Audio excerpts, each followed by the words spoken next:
We need to look back in history and think about how money actually comes into existence. If you went out onto the street and asked them, where does money come from, they would look rather puzzled. Doesn't the government create it? Doesn't the Reserve Bank create it? And that's not the case. Since 1688, since William III came to the throne in the UK, the right to create money has no longer been a sovereign right. It was essentially privatized. Now, the problem with that is the process by which money comes into existence. Money really is a construct. It's something that we make up to oil the wheels of commerce. Money really is a construct. People assume that when they go to the bank to borrow money, that they're borrowing money from somebody else. Well, they're not. It's simply a bookkeeping entry. When the bank is not lending you somebody's money, they're basically creating a loan, and that loan obviously becomes a deposit at the same time, and that deposit has interest on it, the loan has interest on it, and that's where they make their margin. It's absolutely unnecessary. The government can actually create that money itself. It does not need to borrow the money. We're sorry, the number you have dialed is not in service at this time. Let's stop issuing money as debt. We don't need to. This is good news. There's got to be a downside.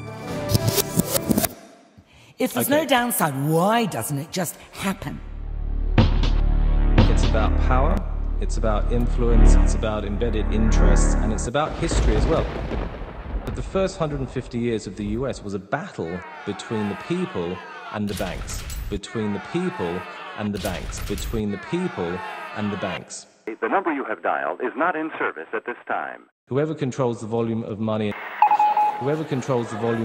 in any country is absolute master of all industry and commerce. And when you realize that the entire system is very easily controlled, one way or another, by a few powerful men at the top, you will not have to be told how periods of inflation and depression originate. Whoever controls the volume of money, and when you realize that the entire system is very easily controlled, money really is a construct. It's something that we make up to oil the wheels of commerce. So, I can't quite get my head around. Is a construct. Let's stop issuing money as debt. We don't need to. Well, that's free money, isn't it? The interest is the cost.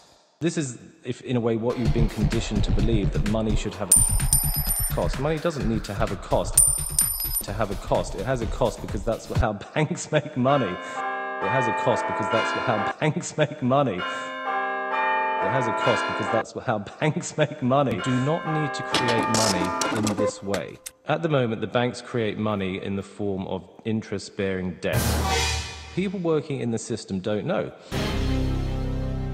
You really didn't know how it worked? Even though you were right in there, you didn't know how it worked? Not. If you want to know why we're in the situation we are, it's because the bank has won. And in 1913, the Federal Reserve was created in the US, and that really was the end of the dispute. You know, for the last 100 years, we have had a debt-based monetary system. We've had the Great Depression. Every 18 years we've had booms or busts. And also how it drove the economy off a cliff every so often, which is why we have recessions, which is why unemployment goes up, which is why, as I think Ravi said last week, wages are always suppressed.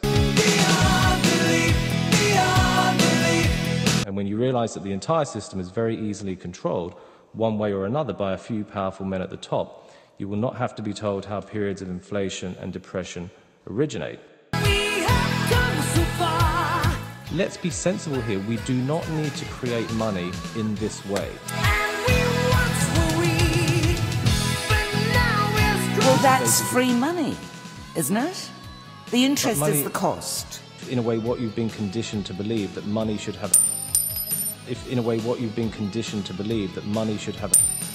cost. Money doesn't need to have a cost. It has a cost because that's how banks make money. The end of capitalism is nigh. All we need actually is a sufficient pool of money in the economy to make sure that we can carry out all of our economic transactions. There's a higher place to go. How money used to be created by the sovereign, and that governments should issue money debt and interest-free into the economy. Money really is a construct. It's something that we make up. The government should actually create that money itself and spend it directly into the economy. Now, as that money flows around the economy, it has no interest attached to it. It becomes part of the physical money supply, and therefore there is no impetus in that system to drive further debt growth, further borrowing, just to pay off that money. Let's be sensible here. We do not need to create money in this way. The government itself does not need to borrow money. And we're flushing out the bad money, which is the interest-bearing debt, which is unnecessary.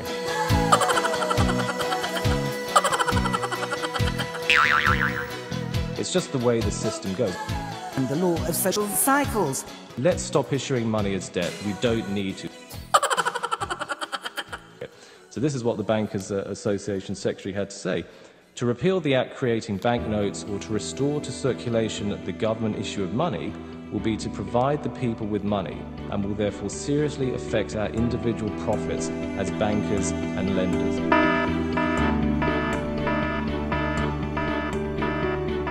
The government itself does not need to borrow money. Let's be sensible here. We do not need to create money in this way. Let's stop issuing money as debt. We don't need to.